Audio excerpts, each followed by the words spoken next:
What's up, everyone? Welcome to the Being Beautifully Honest channel. As a small business owner and one who has been in business for well over 13 years now, and one who has worked extremely hard to get to where I am, when I see stories of fraud that has affected other businesses, it really gets my blood boiling. So I'm going to be talking more about these stories on this channel when I see them come up, because I feel that this is something that really needs to be addressed, and it's regarding the PPP loan fraud and the EIDL loan fraud that a lot of people committed over the past couple of years when the government laid aside funds to assist.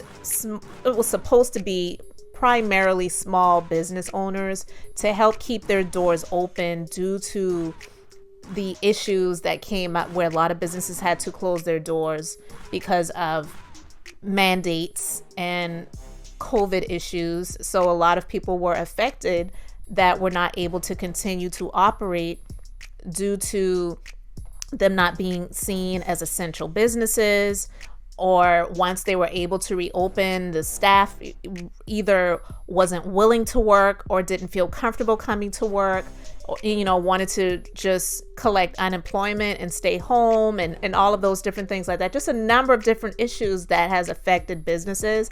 I've seen it, I've experienced some of it, and I also know a number of people that have been affected by it. So I want to talk about these stories as I see them come up, because I feel that it is really important to address these issues. Now, first of all, PPP. PPP stands for Payroll Protection Program. It was put in place by the Trump administration in 2020 due to COVID issues, and a lot of businesses had to close their doors. What a lot of people did not either understand or even really care about was why the Trump administration put the PPP loan money in place. Now, the PPP funds were created for the purposes of keeping, primarily, employers keeping their staff employed. Okay, so this was for businesses who were already in operation, real, true, legitimate businesses that were already operating. So this was not money that the government set aside to help people to start their own small businesses, saying to people, look, if you lost your job and you've always wanted to be an independent person and you wanted to start your own business, we're going to be giving money away so that people can start their own businesses. That's not what the PPP funds were set aside for. They were set aside for the first round because they had two rounds. They had one round in 2020 and they had another round in 2021. The first round in 2020, it was for businesses that actually had employees, and you had to submit documentation, and based on the documentation that you provided and the figures, what you would qualify for would be 2.5 times what your normal monthly payroll is, and you were supposed to use those funds. At least 60% of it had to be used for payroll costs, like your payroll and payroll taxes. And then you could use the other portion for business expenses such as business rents, business utilities, your things that you need to supply in your business to provide the business that your business operates for. Those were the things that your business was supposed to use the funds for, and you had a certain period of time to use those funds. Once all of those funds were used, then a window was open for you that you could apply for relief or forgiveness of those loans. And if you showed proof, then they would forgive those loans, and it would essentially become a grant that you would not have to pay back, which is great for actual real businesses. My business did benefit in the first round, But I did not in the second round. And I actually have employees, and I've had employees for a very long time. I've had employees since 2012. So it's real when it comes to payroll expenses. A lot of people don't realize that, especially if you've never been an employer. Even if you have operated a business, but you've never actually had employees where you're giving W-2s out at the beginning of the next year, and your staff are filling out W-4 forms, you're not only taking taxes out of their paychecks, but you have to pay employer taxes on every employee. So it costs businesses to have staff. And the other reason why they set these funds aside, it was supposed to help the unemployment numbers and help those numbers to be decreasing, because every time you look, it was reports of how the unemployment numbers have risen and how many more people were applying for unemployment benefits. The Trump administration and the government, they didn't want that. They wanted to see people being able to stay employed. So that's really what the funds were supposed to be used for. And even though there were legitimate businesses that got the funds and used it for the purposes of what it was supposed to be used for, there were, once that money ran out, there were people that still lost staff because they would have rather stay home and collect a check on unemployment versus coming to work and risking their lives. And I get it on both sides. So a lot of people still wound up losing staff. So it didn't really help the government in the way that they thought it would, because nobody knew once this started happening how long this pandemic was going to be affecting the country. So it really was the government's hope that this was something that was going to be obliterated. You even heard former President 45 mention it, saying that by spring and summer it was going to be gone, as if it never happened. Wishful thinking. But I mean, honestly, who really wanted to deal with this? We're still dealing with it now, and this is 2022. So obviously no one knew it was going to linger this long.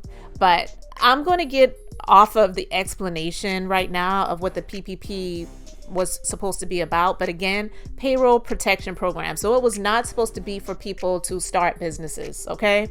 And it definitely was not put in place for people to fleece the government and take it and then showcase and stun online and show off the things that they're buying with the money that it was never intended for.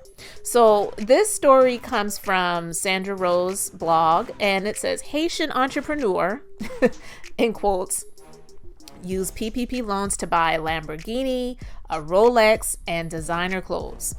So it says Christmas came early for a self-professed Haitian entrepreneur who fleeced the government's pandemic relief PPP program to enrich himself. Prosecutors accused Valesky Barossi of fraudulently obtaining loans from the federal payroll protection program to buy a Lamborghini, a Rolex watch, designer clothing, and other luxury items. Barossi, 27, flaunted his ill-gotten gains on his deleted Instagram page where he amassed over 10,000 followers. In one photo, Barossi of Fort Lauderdale posed outside a private jet. In another photo, he is seen exiting his white Lamborghini. The Haitian-born businessman sought publicity as a self-made millionaire, yeah, right, and immigrant success story. After arriving from Haiti a decade ago, Barossi worked his way up from an employee at Walmart to regional vice president of his credit repair company that earned over $3.6 million in sales. However, federal authorities say Barossi and his accomplices fraudulently applied for $4.2 million in PPP loans using false information. In each loan application, Barossi allegedly submitted IRS tax returns that falsely inflated prior year expenses, net profit, and payroll. Barossi and his accomplices received approximately $2.1 million in PPP loans, according to the U.S. Attorney's Office for the Southern District of Florida. Federal agents raided Barossi's home and business and seized a Lamborghini valued at over $150,000, Rolex and Hublot watches, and designer clothing from Louis Vuitton, Gucci, and Chanel. A federal grand jury indicted Barossi on charges of wire fraud, money laundering, and aggravated identity theft. which is crazy because he had this alleged credit repair company. So he's committing identity theft. That's what he's been charged with, at least. Barossi is being held in a federal detention facility without bond. Damn.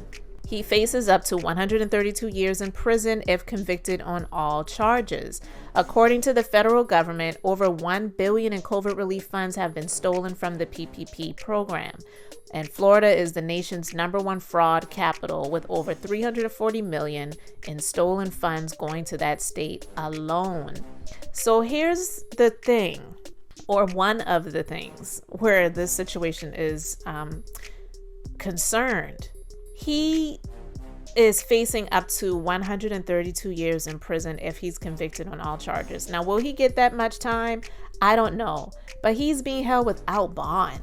There have been people that committed murder who have gotten a bond, even if it was a high amount. So they're really going for the jugular, where it involves these people who were fraudulent in getting funds from the government that they never qualified for.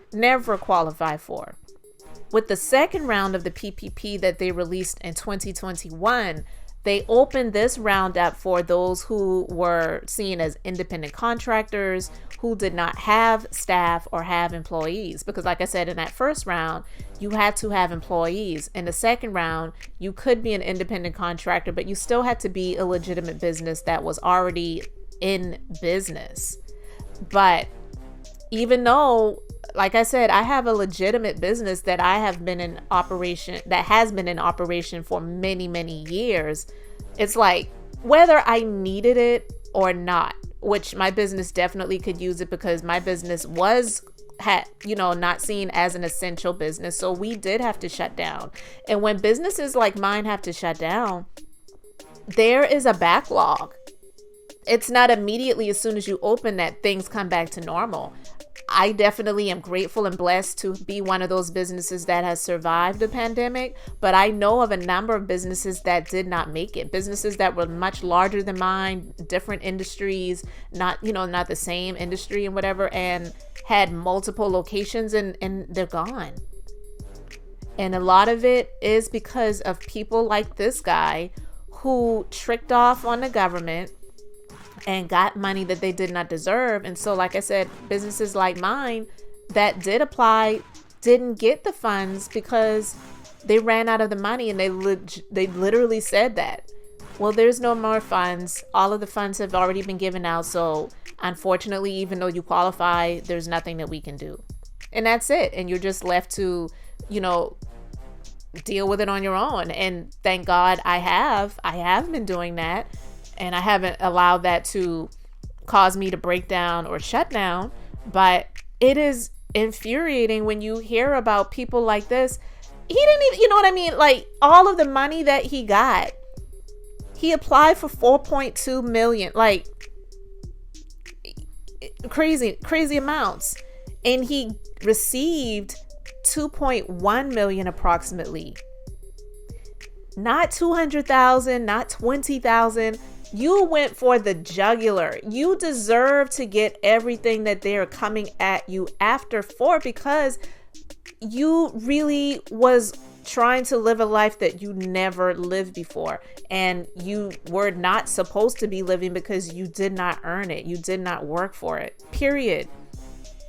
And so this is just one of the stories. We're going to be talking about many others that I have on my list to discuss. But yeah, they got this dude, and now, and they're coming after everyone. People may have thought that they got away. You didn't get away. You may have gotten by, but you haven't gotten away, because that is money that was supposed to benefit real legitimate businesses. There are already things in place. He could have applied for a regular Small Business Administration loan. He probably wouldn't have gotten qualified for it and gotten approved, of course, but there already are things in place that people could apply for. There are companies out here that are not the best in terms of lending, but they're there to loan money to people who are in business. If you already have a business and feel like you need help, there's other things out there. But for companies to be left out in the dark and in the cold because you had fraudsters who got first in line, and the government was just giving those people the money first, it caused other people to go without, and some of them unfortunately had to close their doors and go out of businesses. And there were a lot of businesses that were true legitimate businesses that just had to say, well, thanks for the memories, but I guess this is the end. And it's just not fair. It's not fair at all. And this isn't just this guy. Yeah, he's a Haitian entrepreneur, but there's been many different ethnicities of people that have done this, different race, gender, it crosses the gamut. So we're going to be talking about as many of them as I can find. So anyway, you all let me know your thoughts about all of this in the comment section.